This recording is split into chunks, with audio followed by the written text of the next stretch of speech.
Thieves will steal our cars, our valuables, just about anything they can get their hands on. To cut down on crime and antisocial behaviour, the police and other agencies are using new tactics and technology, so the bad guys get caught in the act. The CCTV is gold dust. Great evidence for the police. Got to have him stopped. Local councils, shops and businesses are laying some traps of their own. The eureka moment when you get that evidence. And the general public too can help unsuspecting crooks get their comeuppance. People won't stand by. I couldn't sit back and do nothing. Yes, we've got her. So, anyone who's up to no good had better think twice. They might just get caught red-handed.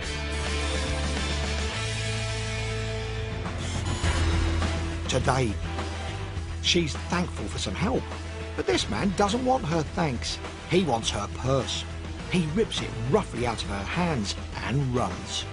To me, it's just one of the worst crimes you can have. He preys on elderly people. He even targets the same victim twice. When I came back, my money was gone.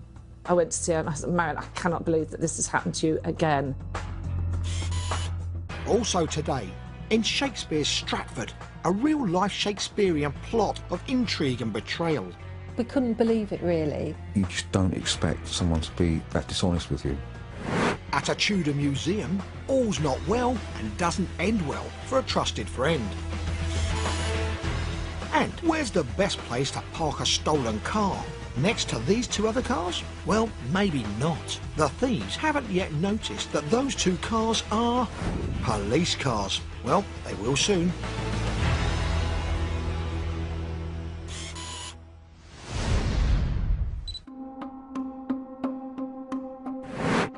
A CCTV camera view of a busy street in the City of London.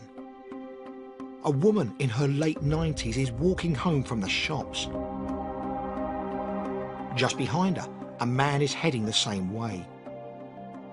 Although the woman's walking slowly, the man never seems to catch up. Why does he keep stopping, looking around, etc.? He's not checking a map on a phone or anything like this.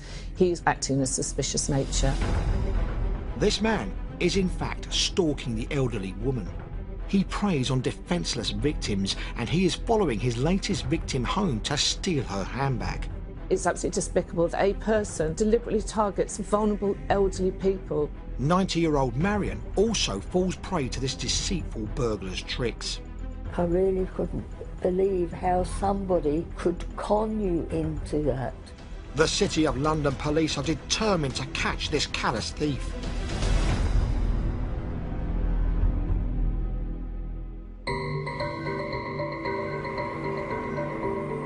The square mile of the city is better known for its skyscrapers and financial offices. But thousands of people live here too. PC Christine Phillips has been walking this beat for 6 years. A lot of people, they think about the City of London, it's just the financial district where everybody comes into work and off they go home at the end of the day. But we also have about 8,000 residents who live in the city. Being neighbourhood officer, you are actually part of that community. People know you. I get to walk out, I patrol the area. One of the city's residents is 90-year-old grandmother Marion, who lives in sheltered housing. We're very lucky to live here because you're safe as houses, and I've been here for 10 years.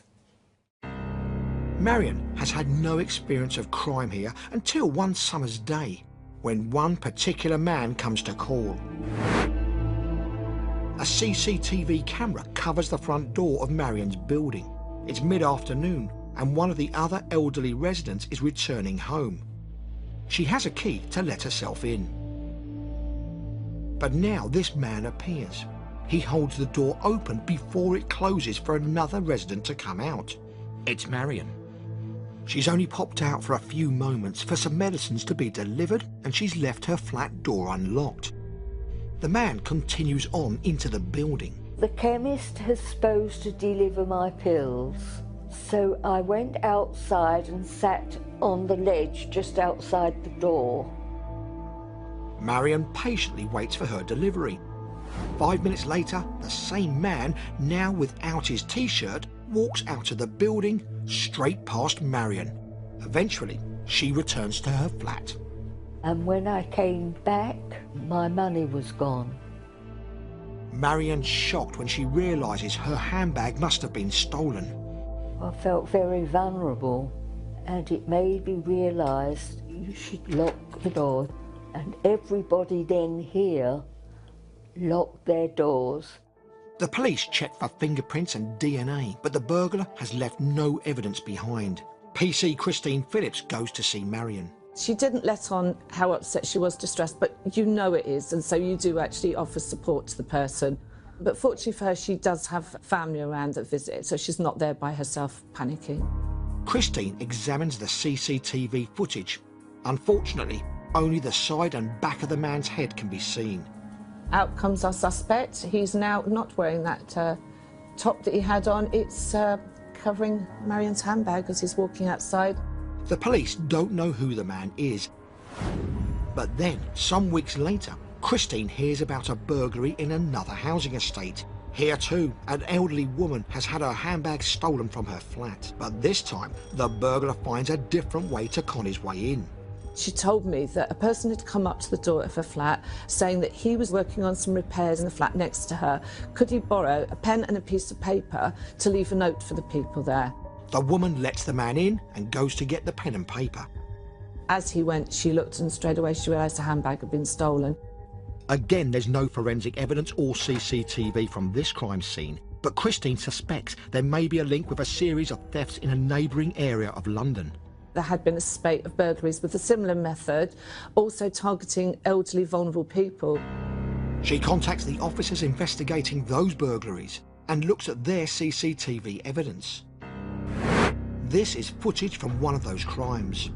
A man pretends to help an elderly woman with a shopping trolley through her building's front door. He keeps his hands covered so he doesn't leave any fingerprints. Now he dupes the woman into getting out her purse, then just wrenches it out of her hands and runs. The footage is poor quality, but Christine's convinced it's the same man. It's absolutely despicable that a person deliberately targets vulnerable people, not to have any regard for the consequences on those people frightened in their home, may have medical implications, etc. To me, it's just one of the worst crimes you can have. Then there's yet another burglary in Christine's area, and incredibly, it's Marian who becomes a victim for the second time. CCTV images show the man at her building's front door. My intercom went, and I said, "Who is it?" So they said, "I can't get any answer from number 5. Do you think I could come in and borrow a pen and paper?" Marian kindly offers her help. He came in, he sat there. The man asks for a drink of water. I went just to get the glass. Then he was gone. Marian is shocked to discover 2 handbags have been stolen. And the bag that I had there was gone, and I had a bag there, and that was gone. I couldn't believe it, how somebody could con you into that. He surely must have a conscience. As well as personal items in the bags, Marian's lost bank cards and £350 in cash. Christine is dismayed to hear the news. I went to see her and I said, "Marian, I cannot believe that this has happened to you again. It's just awful. We just got to have him stopped." Christine and her colleagues in the City of London intensify their search for the burglar, but they still don't have a clear image of his face. Then he strikes yet again on Christine's beat. An elderly woman has her bag stolen after she arrives home. She was late 90s, very limited eyesight, and he'd picked her as a target. Believing the burglar may have followed his victim home, Christine checks CCTV footage from cameras on the woman's route and sees this man. Why does he never actually catch up with a person of that age who's walking very, very slowly? Why does he keep stopping, looking around, etc.? He's not checking a map on a phone or anything like this. He's stalking the woman. And this footage provides a breakthrough for Christine. She now has a clear image to share with other officers and the public. I decided to go around the area and make some local inquiries, show the images to a few people to see if anybody recognised the male. Several shop workers and market traders think they've seen the man before. Christine asks them to keep watch and to ring the police if he reappears. 2 weeks later, one of her lookouts phones in. He called up and said, he's here, I know he's wanted for this crime. Operators in the control room swung the cameras round in that direction and they could see him walking behind an elderly lady who, in a similar manner, was on her way home to the neighbouring estate. Officers got to the scene to actually do a stop on him. The man is arrested. He's 43-year-old William Beggs. He protests his innocence, but Christine and her colleagues set out to prove otherwise. They examined data from his mobile phone to track his movements. They also search his home. And they actually found, when they searched the premises, the jacket that he had been seen wearing on the CCTV footage when he stole the handbag from Marion, which was absolutely fantastic news. I had good news to take back to my victims at last. After all the evidence is collated, Beggs is charged with a total of 17 burglaries. In court, he is sentenced to 10 years in prison. The City of London's residents can rest easier now this thief is off their streets. I was really pleased we finally found this person who is deliberately targeting vulnerable people. It's really good that he's been put away for quite a long time. And Marion's also pleased the man's behind bars. I was relieved that he couldn't do that to anybody else. Now I take heed not to be conned and coerced by a con man.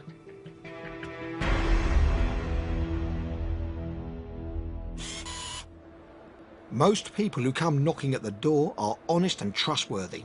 But sadly, as Marion found out, some aren't. But there are steps we can take to help keep ourselves and vulnerable friends and neighbours safe. Often people will try and pretend to be somebody that they're not. If they are from a legitimate company or a service provider, they will have identification, and they'll be quite happy to wait while you check out who they are. It's okay to tell them to come back at a scheduled date and time when you can perhaps have a friend or family there. In fact, you don't even have to open the door. If you look through the viewfinder and you don't feel happy, then don't open the door. You can be rude in such circumstances. There are some really basic things that you can do which aren't particularly expensive, so most doors can come with door viewers, or you can put chain locks on. It just creates that little bit of distance between you and the person knocking on the door. This is about protecting you, so if it doesn't feel right, it probably isn't.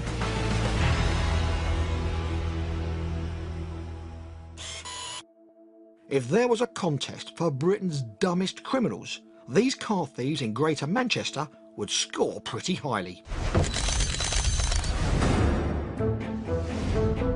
It's nearly 2 AM. A couple of thieves have stolen a Mercedes and have decided to stash it overnight in this car park. But they're having trouble getting in. Maybe they should have paused to wonder why the gate has such a complicated security system. You see, this is no ordinary car park, and the cars in it aren't ordinary cars. They're police cars, because it's a police station car park. And at this point, a police van comes up behind them. Now, who knows? They might have got away with just driving calmly off, but no, these two completely lose their marbles. They lurch forward and get stuck on a grass verge before jumping out, running across a main road and diving into a river. Not surprisingly, the police in the van find all this more than a little suspicious. The men are chased, caught and arrested. It makes life a lot easier for the police when criminals and stolen vehicles actually bring themselves to the station.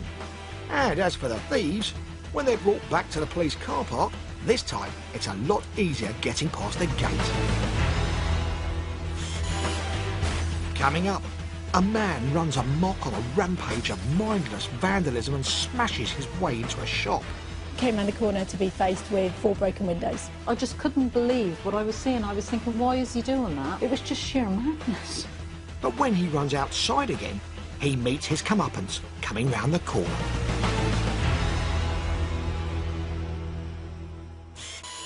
Surely no one would stoop so low as to steal from a friend. But sadly, there are people out there who will betray the trust of people they know well.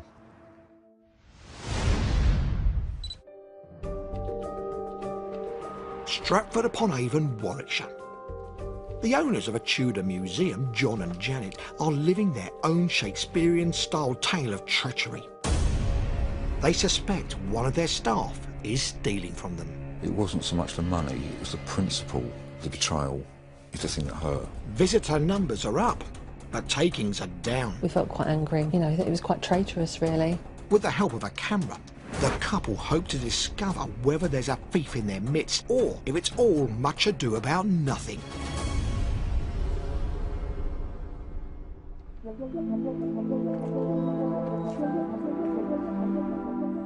The medieval market town of Stratford-upon-Avon is a popular tourist destination, largely thanks to its connection with William Shakespeare. Its historic status attracts thousands of visitors every year.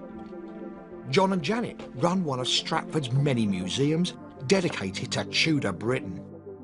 The Tudor World is an independent museum in the heart of Stratford-upon-Avon within a 16th century property. It was a tavern called the Three Tuns, owned by William Rogers, whose nephew was Shakespeare's godson. You can sit at the table with William Shakespeare, you can sit on the throne, you can try hats on, you can smell what it was like. If you fall down on those cobblestones outside, you can be safe in the knowledge you've fallen over on the same cobblestones as William Shakespeare when he had too many beers. As well as being open to the public, the museum hosts school excursions by day, and by night they run special ghost tours.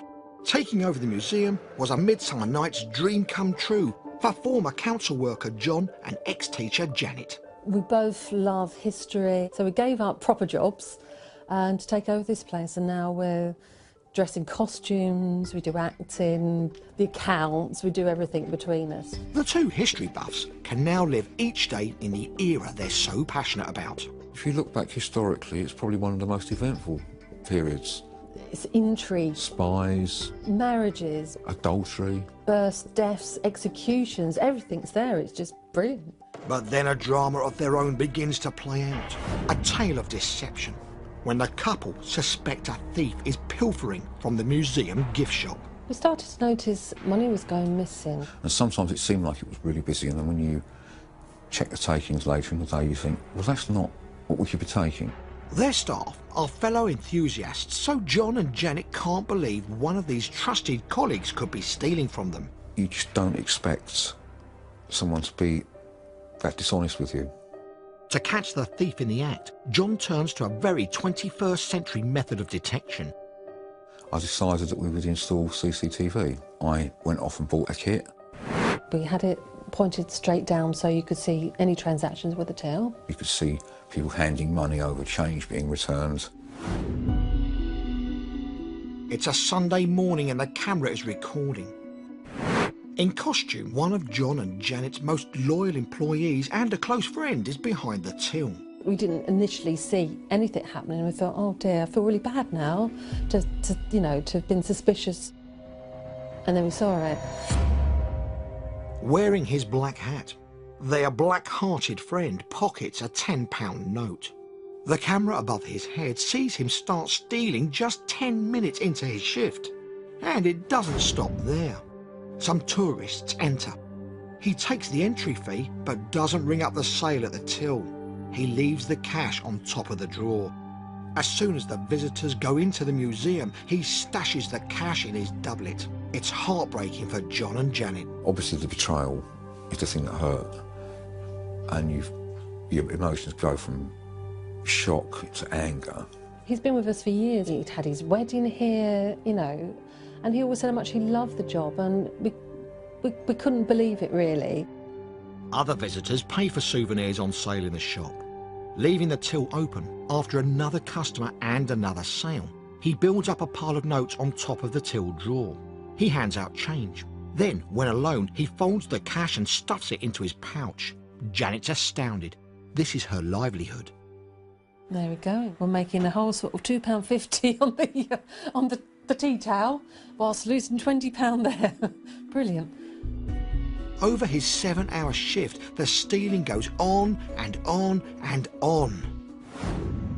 Then, when for a few minutes there are no customers, he takes a moment to gloat and count his takings.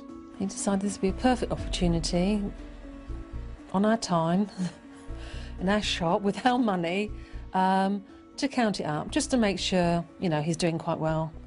I couldn't believe the cheek he had and just be so blatant. By the end of the day, the thief has stolen £190. Without the footage, there's no way I could have confronted him. I knew that I'd have to take action. I wasn't even so much, at the time, it wasn't so much the money, it was the principle. John hands the evidence to the police before finally confronting his friend. We then called him in a couple of days later, where I told him that I was letting him go for stealing. And when I told him that, he looked completely shocked. And then he turned on the big doggy eyes like he was going to cry. "John, I would never steal from you, I'm your friend." Which I just said, "I have the evidence, and this matter's been reported to the police." And he was then asked to leave the premises. It's the final act in this costume drama. The police pay the false friend a visit. He admits his guilt and is given a conditional caution. He has to pay back the money to John and Janet. The whole experience has left them feeling betrayed. There were so many times that he would come to us and ask for money in advance because he was doing badly. We'd always give him a sub. And the same when he had his wedding here, obviously we didn't charge them. We just wanted to have them to have a nice day. However, at the museum, the couple can now get back to the business of enjoying a rosy future, living life in the past. We are so passionate about it.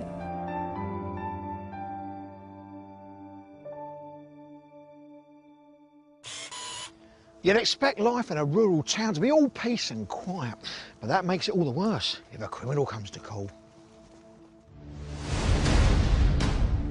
Truro, Cornwall, in the early hours of the morning. This man is on a trail of destruction. He's already vandalised 3 shops and now he's broken into this hardware store. He was just on a mission to cause mindless criminal damage. It was just sheer madness. I couldn't believe my eyes. He causes thousands of pounds worth of damage and misery for the owners and staff. He'd hit each window 4 or 5 times, lots of shards of glass across the shop. There was furniture that he smashed up, and it was just, you know, it was just awful to see that. But this vandal is about to get his comeuppance.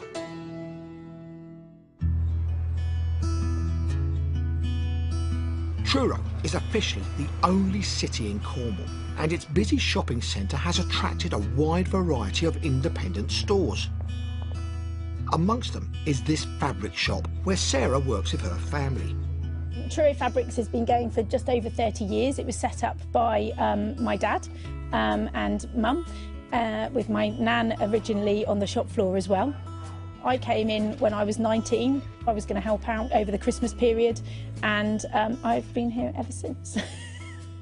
No, it was lovely. There's not many people that can say they've worked with their nan and their parents.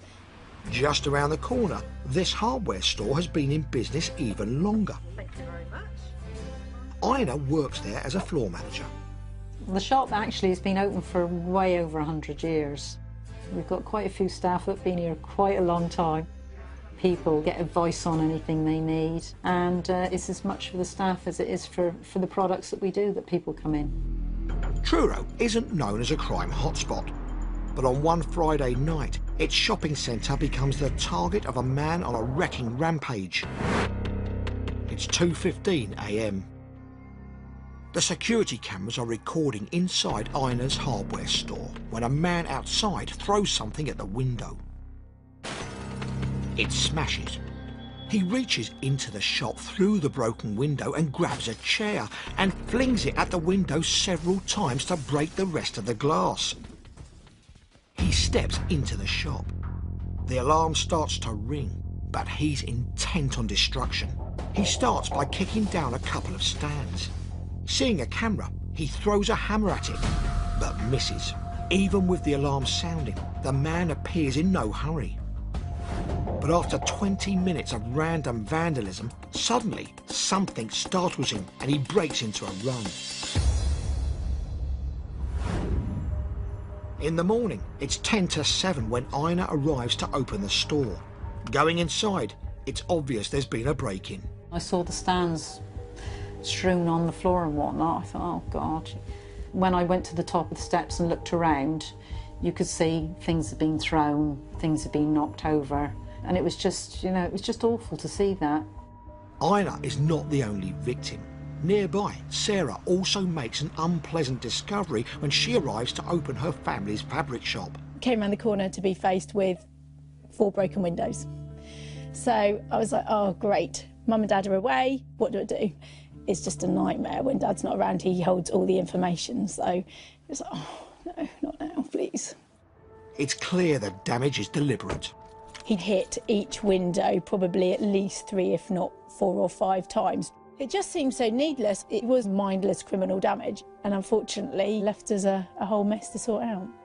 Although there's been no break-in, the shop's interior has been badly affected. Glass, although it hadn't broken, it had projectiled lots of shards of glass across the shop. The floor was like it had been covered in frost, it was just glittery, so we had to cordon off the shop and stay shut. Sarah calls the police, who tell her other places have also been vandalised. So the lady on the end of the phone was saying, the police will contact you and come and look at the damage and see what the situation is with you as well.